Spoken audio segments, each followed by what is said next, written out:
저희는 지금 로마서 1장 4절 가지고 지금 세 번째 시간을 맞이하고 있습니다. 이때까지 그 아들에 관한 복음, 성경에 미리 약속된 그 복음에 대해서 우리가 잠깐 살폈습니다. 예수님의 이름의 뜻이 무엇인지, 그리고 주라는 호칭의 뜻이 무엇인지를 살폈습니다. 오늘은 기대하시는 대로 그리스도라는 이 칭호에 대해서 살펴볼 겁니다. 그리스도는 이름이 아닙니다. 이름이 아니고 직분의 이름입니다. 사람 이름이 아니고 직분의 이름입니다. 예를 들면 이런 거죠. 박기현 목사라는 사람이 여기 있습니다. 그러면 이 사람 뭐 하는 사람이죠? 목사의 직을 행하는 박기현이죠. 우리 장로님들 어느 장로님 그러면 장로의 직을 가진 누구라는 이야기죠. 똑같은 겁니다. 예수 그리스도 하면 그리스도는 그리스도의 직무를 하는 직분을 가진 예수라는 뜻이에요. 당시에 수많은 예수가 있었다고 했죠. 그 수많은 예수 중에 그리스도 직을 가진 예수라는 그런 뜻입니다. 이 그리스도라는 직분의 의미가 무엇인지 오늘 먼저 살피고, 그 다음 인인 우리는 어떠한지 이렇게 해서 두 가지 딱 살펴볼 겁니다. 오늘 빨리 마칠게요. 이제 빨리 하려고 지금 이제 건너뛰고 있는 겁니다. 자, 그리스도라는 개념은 구약과 신약에서 굉장히 중요한 개념입니다. 우리 보니까 천독하고 성경을 열심히 읽으시는데 구약 성경과 신약 성경을 열심히 읽어오셨다면 이해하는데 전혀 부담이 없습니다. 안 읽으셨더라도 제가 두 가지로 설명하니까 금방 이해하실 거예요. 자, 그러면 한번 가보겠습니다. 베드로 사도가 주 예수님께 대하여서 신앙을 고백했잖아요. 어떻게 고백했죠? 그렇습니다. 마태복음 16장 16절에 보시면 주는 그리스도시요 살아계신 하나님의 아들이십니다. 그렇게 고백했습니다. 주는 예수님을 향하여서 주는 그리스도시다라고 고백했던 첫 번째 제자가 베드로입니다. 이 짧은 고백에 우리의 예수님을 향한 신앙이 다 요약되어 있습니다. 굉장히 함축적인 내용입니다. 사도 요한은 이런 목적을 가지고 성경을 기록했다라고 하거든요. 요한복음 20장 31절 보면 너희로 예수께서 하나님의 아들 누구이심을, 그리스도이심을 알게 하려고, 믿게 하려고 내가 전했다. 그리고 믿어서 그 이름을 힘입어서 생명을 얻게 하려고 그랬다. 이렇게 말씀을 하고 있죠. 마르다도 예수님께 뭐라고 고백을 했죠? 우리 다 알고 있습니다. 주는 그리스도시요 세상에 오시는 하나님의 아들이신 줄 내가 믿나이다. 요한복음 11장 27절에 그렇게 고백을 했습니다. 뿐만 아니라 이 그리스도라는 것이 예수님께서 산헤드린 공회, 그러니까 재판, 예수님이 재판을 받았잖아요. 이제 그 빌라도 재판정에 서기 전에 먼저 받았는데, 제사장에게 재판을 받았는데, 그때 그 재판의 쟁점이 바로 이겁니다. 그리스도냐 아니냐입니다. 우리 본문 마태복음 26장 63절에 보면 내가 너로 살아계신 하나님께 맹세하게 하노니 내가 하나님의 아들 그리스도인지 우리에게 말하라. 그렇게 요구합니다. 그때 예수님께서 맞다, 네가 말했다 라고 확답을 주십니다. 또한 이것은 세례를 받을 때 에티오피아 사람의 고백입니다. 이것은 성경을 찾아봐야 됩니다. 사도행전 8장으로 한번 가보겠습니다. 사도행전 8장입니다.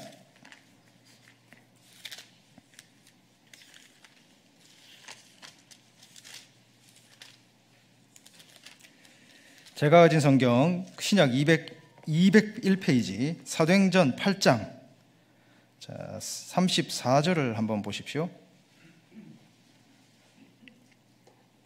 에티오피아 내시가 이제 성경책을 보면서 가고 있을 때 빌립을 만났습니다. 그래서 내시가 빌립에게 묻습니다. 내가 묻노니 선지자가 이 말한 것이 누구를 가리킴이냐, 자기를 가리킴이냐, 타인을 가리킴이냐 그럽니다. 그러자 빌립이 35절에 입을 열어서 이사야의 글에서 시작하여서 예수님을 가르쳐 복음을 전합니다. 그리고 36절 보십시오. 길 가다가 물 있는 곳에 이르러 그 내시가 말하되 보라 물이 있으니 내가 세례를 받으면 무슨 거림이 있겠느냐, 세례 주시오 그럽니다. 그러자 37절 같이 읽어보겠습니다. 없음. 없음이죠. 없음입니다. 그런데 여러분, 없는 게 아니고 내용이 있어요. 거기 보시면 그 기호부터 있죠. 난해주를 따라서 내려가 보십시오. 뭐라고 되어 있습니까? 제가 앞에다가 적어놨습니다. PPT로 드렸습니다.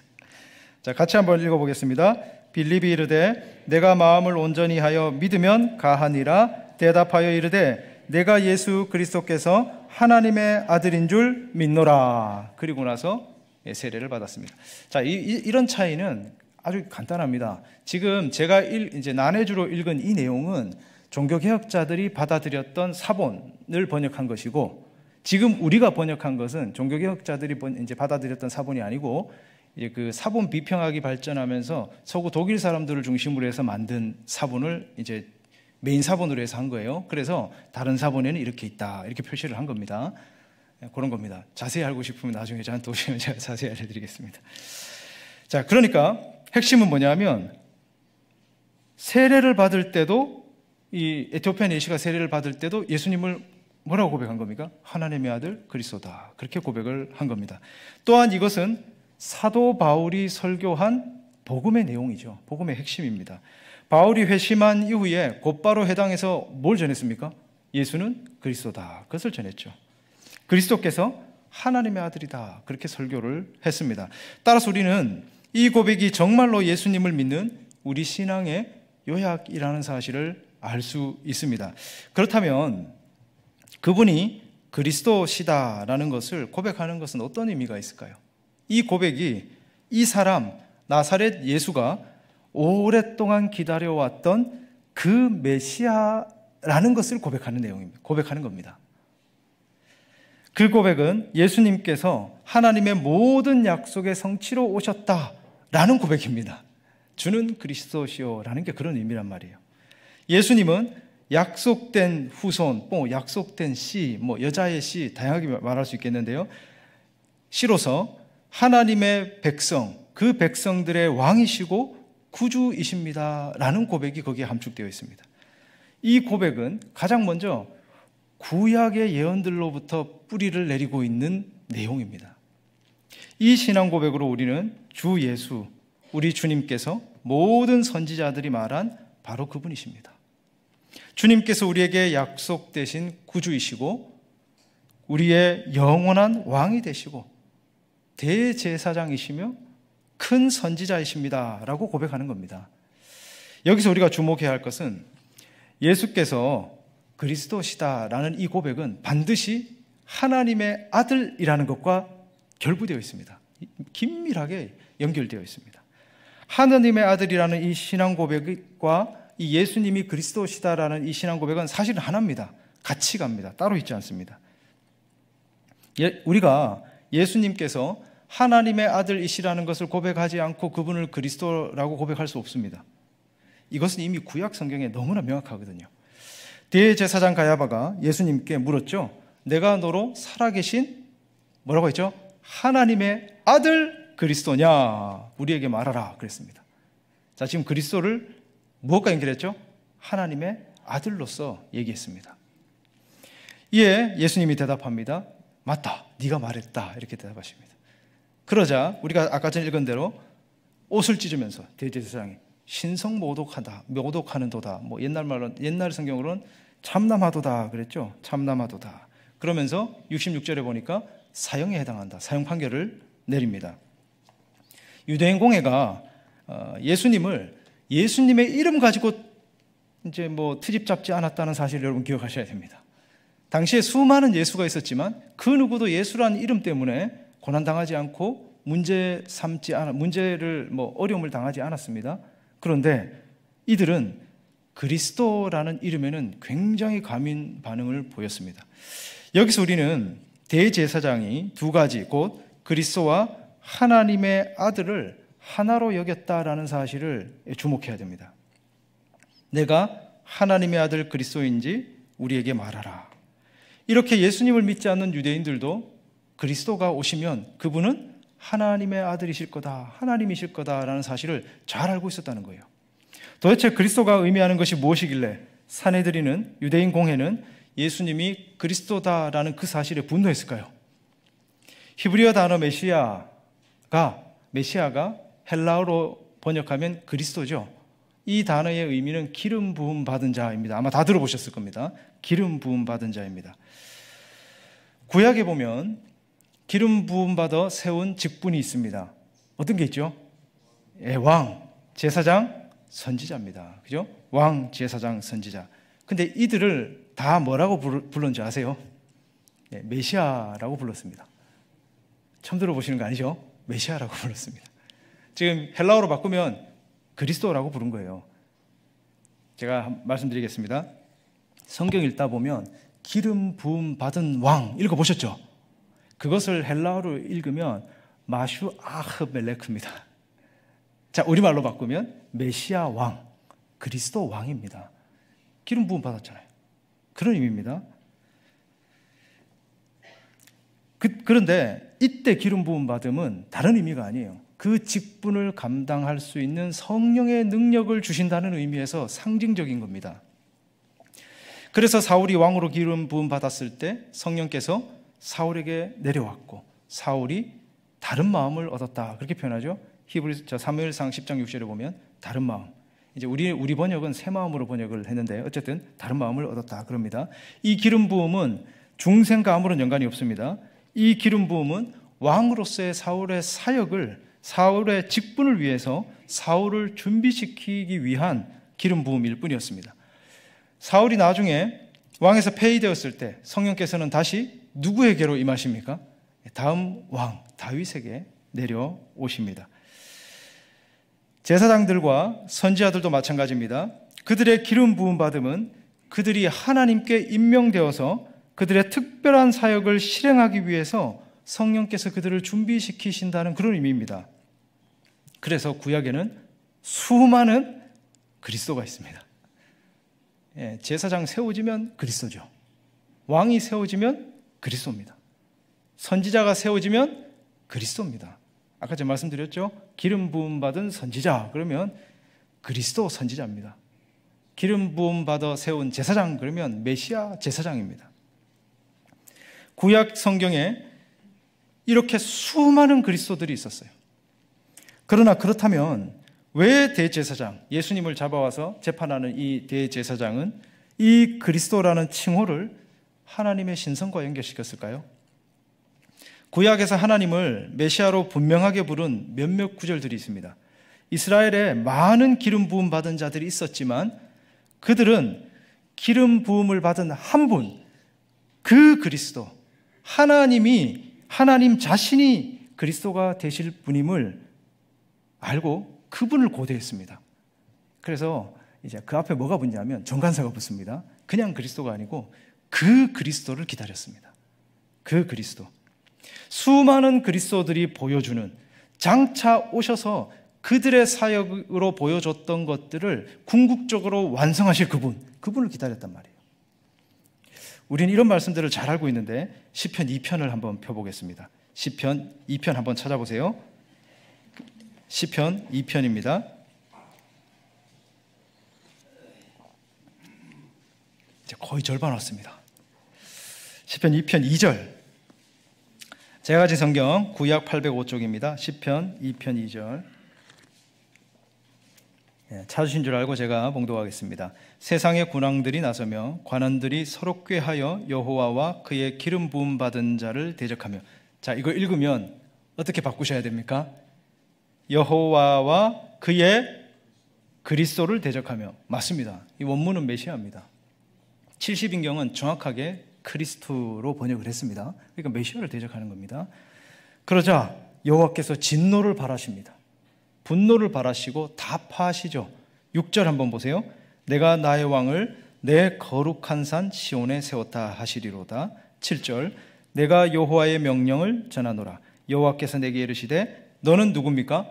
내 아들이라 오늘 내가 너를 낳았도다. 지금 그리스도를 향하여 하는 말이죠. 내 아들이다. 그렇게 선언을 하십니다. 시온을 다스리는 기름 부음 받은 왕은, 그리스도 왕은 하나님의 아들이 될 겁니다. 성경에서 보여주셨어요.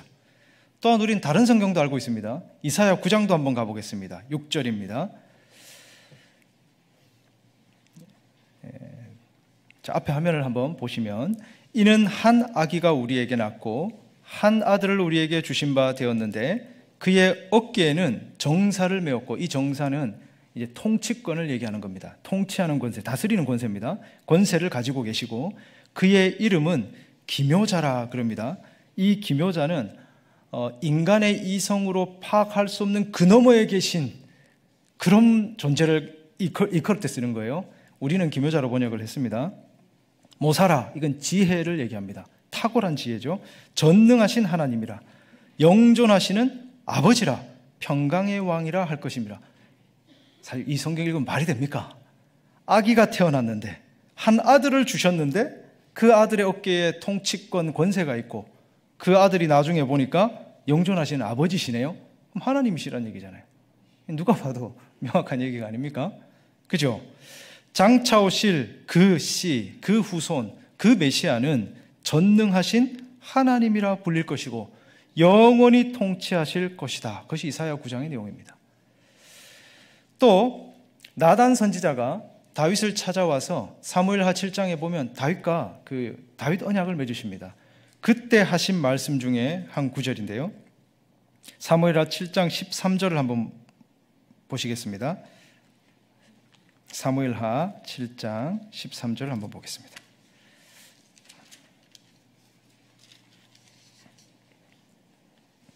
제가 가진 성경 구약 473쪽입니다.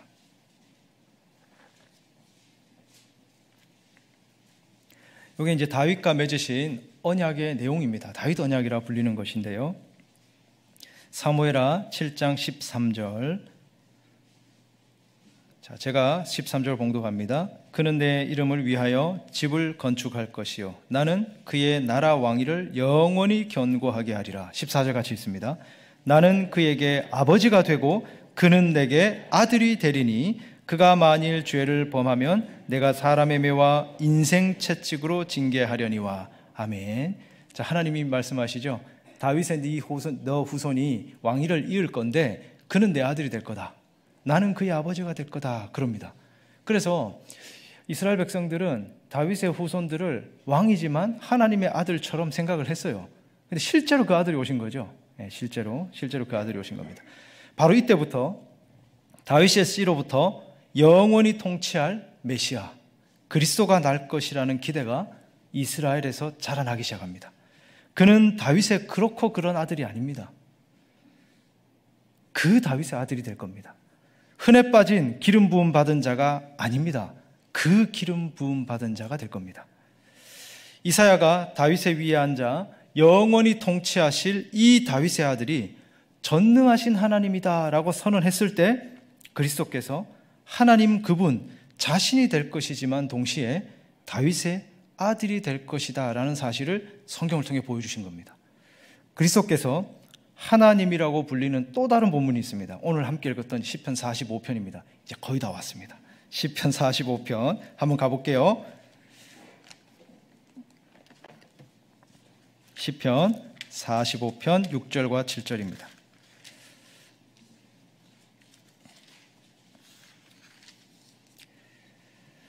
자, 이 6절과 7절을 보시면 그렇게 이게 뭐 그리스도와 관련이 있는가 이런 생각이 들 수 있어요. 왜냐하면 우리 성경이 다 잘 번역했는데 이 부분이 조금 아쉽습니다. 왜냐하면 이제 존칭으로 번역을 하다 보니까 의미가 좀 사라졌습니다.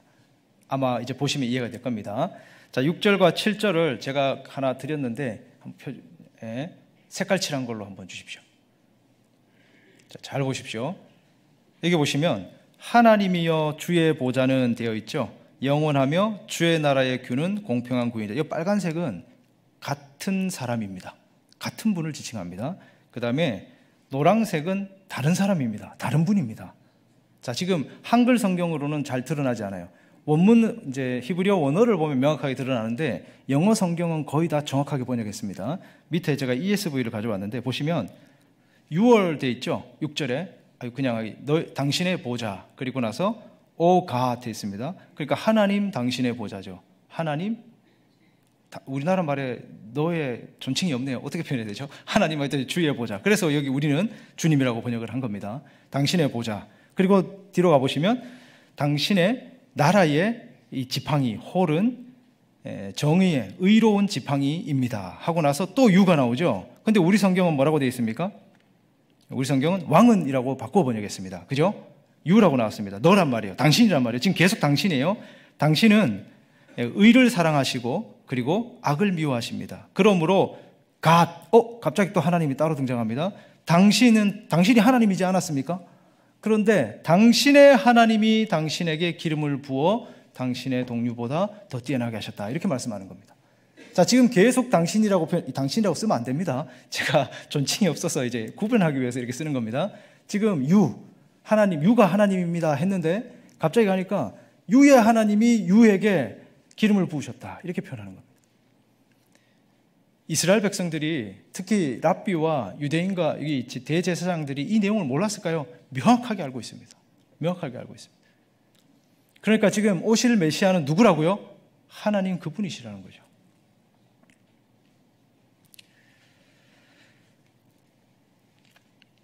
성자 하나님께서 성부 하나님께 시온을 다스리는 왕으로서 기름을 부으셨다라는 겁니다. 비록 이것이 유대인들에게는 신비였습니다. 알 수 없는 일이에요. 그렇지만 분명히 하나님께서 오실 거다. 그렇게 봤던 거죠.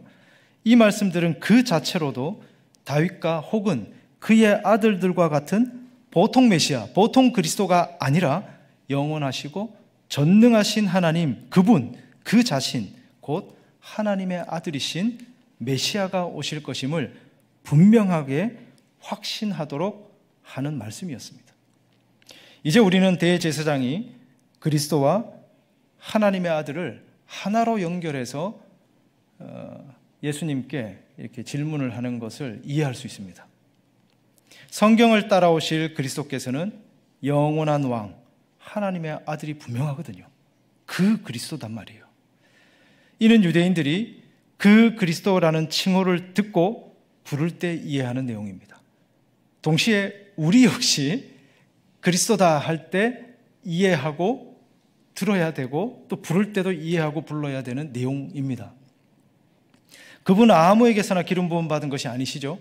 하나님의 기름 부음을 받은 자이십니다.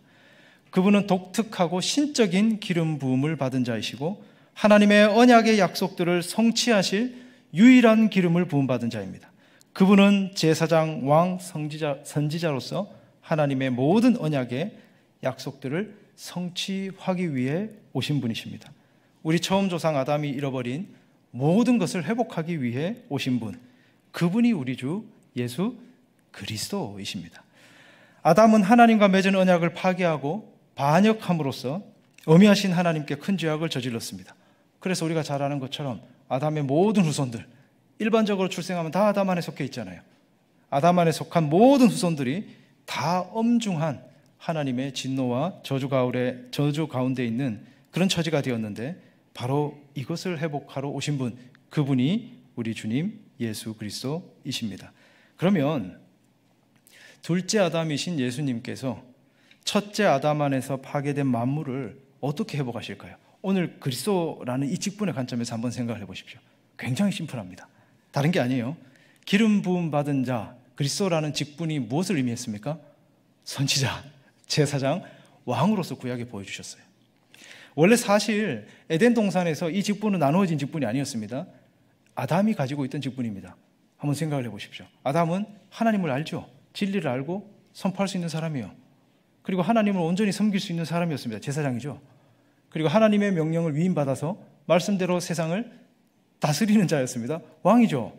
원래 아담이 가진 직분이었습니다. 그런데 이것이 타락으로 인해서 사람이 다 감당할 수 없게 된 겁니다. 나눠져 버린 거예요.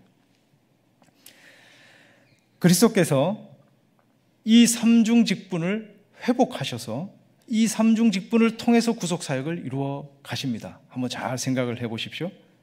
우리의 대선지자와 우리의 대제사장, 우리의 영원한 왕으로서 기름 부음 받으시고 그 사역을 통해 우리를 구원하십니다. 우리의 대선지자로서 그분은 우리에게 하나님에 대한 지식, 하나님의 구원의 계획과 하나님의 뜻, 하나님께서 우리가 어떻게 살기를 원하시는지, 하나님이 무엇을 싫어하시는지 그런 것들을 다 가르쳐 주시고 알려주셨죠. 주님은 지금도 이 사역을 하나님의 우편 보좌에서 말씀과 성령으로 그분의 교회의 머리로서 하고 계십니다. 믿으십니까? 예, 선지자십니다. 유일한 선지자, 큰 선지자이십니다. 또한 그분은 대제사장으로서 사망을 정복하셨습니다. 우리에게 생명을 회복시켜 주시기 위해서 그분은 자신의 생명을 단번에 내어 놓으셨습니다. 그리고는 히브리서 9장과 10장에 가보시면 단번에 하늘 성소로 들어가셨죠. 맞죠? 그리스도께서는 우리를 대신하셔서 지금도 그 우편 보좌에서 중보의 사역을 감당하고 계십니다. 제사장으로 사역하고 계시죠. 또한 그분은 영원한 왕으로서 우리의 원수인 사망과 마귀의 권세를 다 깨뜨리셨습니다. 그리스도께서는 당신의 죽음을 통해 어둠의 왕을 정복하시고 생명과 의를 얻으셔서 지금 우리에게 돌려주셨죠. 그리고 자기 백성들을 다스리십니다. 주님이 오시는 그날까지, 마지막 때까지 계속해서 하나님의 교회를 모으실 겁니다. 왕으로서 다스리시는 겁니다. 이렇게 삼중 직분을 통해서 우리를 구원하신단 말이에요.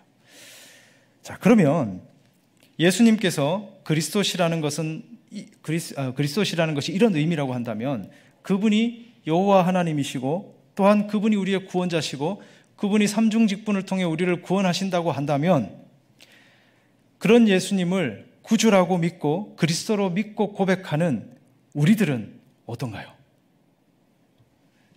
그분과 함께 죽고 함께 살아났습니다. 새 생명 가운데 살아났습니다. 그래서 우리는 뭐라고 불리죠? 그리스도인이라고 불립니다. 그리스도인은 어떤 사람이냐면 다른 거 아니에요. 주 예수님께서 행하신 삼중 직분에 참여하는 자들입니다. 쉽죠? 어렵지 않습니다. 그래서 우리는 예수님이 선지자면 우리는 뭡니까? 선지자입니다. 예수님 안에서 회복된 거예요. 예수님이 제사장이면 우리는 뭡니까? 제사장입니다.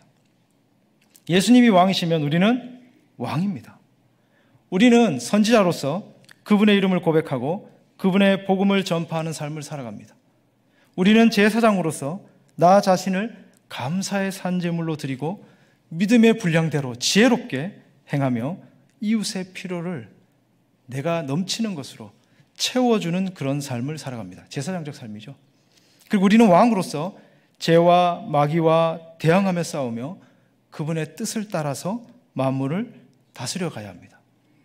우리 모두가 성도들의 이러한 삶에 진전이 있을 때 비로소 교회는 어떨까요? 더 건강해지고 그리스도께서 더욱 힘있게 다스리는 그런 교회로 세워져 갑니다. 또한 여러분, 교회의 항종 직분, 간략하게 말씀드리겠습니다. 목사, 장로, 집사 직분이 바로 이 삼중 직분의 근거를 두고 있습니다. 선지자직은 어디에 해당될까요? 제가 이거를 예전에 청년들하고 얘기해 보니까 선지자 직분은 어디에 해당되니 하니까 가만히 생각하다가 집사님이요 이랬거든요. 웃으셨어요. 다들 아신다는 얘기죠. 선지자 직분은 지금 목사에 해당이 됩니다. 그렇죠? 진리를 선포하고 가르치고 다스리는 직무니까 그렇겠죠? 그러면 왕직은 어떨까요? 왕직은 어디에 해당할까요? 장로님들입니다. 네, 장로님들이 왕직이에요. 장로님들의 주된 직무 중에 하나가 성도들의 삶을 말씀으로 다스리는 겁니다. 그죠? 그래서 치리한다 해서 치리장로라고 부르죠. 목사는 강도장로라고 부르는 거 아시죠? 강도권을 가진 장로다. 그런 의미입니다. 그리고 그러면 마지막 하나 남았습니다. 제사장직은 누굴까요? 네, 집사의 직무입니다. 제사장의 주된 직무 중에 하나가 제사를 드리는 것도 있지만 구제하는 사역들이 있습니다. 10의 1조를 이제 이 경년마다 받아서 그것을 가지고 구제를 하거든요. 이 구제를 할 때 집행하잖아요. 거기서 이제 우리 집사의 직무가 왔다라고 생각하시면 얼추 맞을 것 같습니다. 사랑하는 성도님들, 자, 그러면 한번 생각해 봅시다.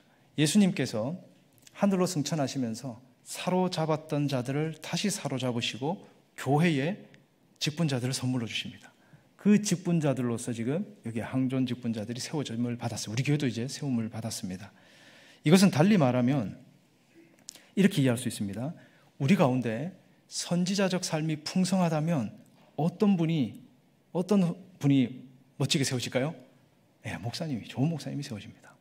우리 가운데 제사장적 삶이 풍성하다면 어떤 직분의 사람이 풍성하게 세워지겠습니까? 예, 집사님이 아주 건강하게 세워질 겁니다. 마찬가지로 우리 교회 가운데 왕적 삶이 풍성하다면 어떤 직분의 사람이 건강하게 세워지겠습니까? 우리 장로님들이, 더 건강한 장로님들이 더 훌륭하게 감당할 수 있을 겁니다. 제가 왜 이런 말씀을 드리냐면 결국 교회가 건강해지는 데는 이 삼직분이 건강해야 되거든요. 건강해야 됩니다.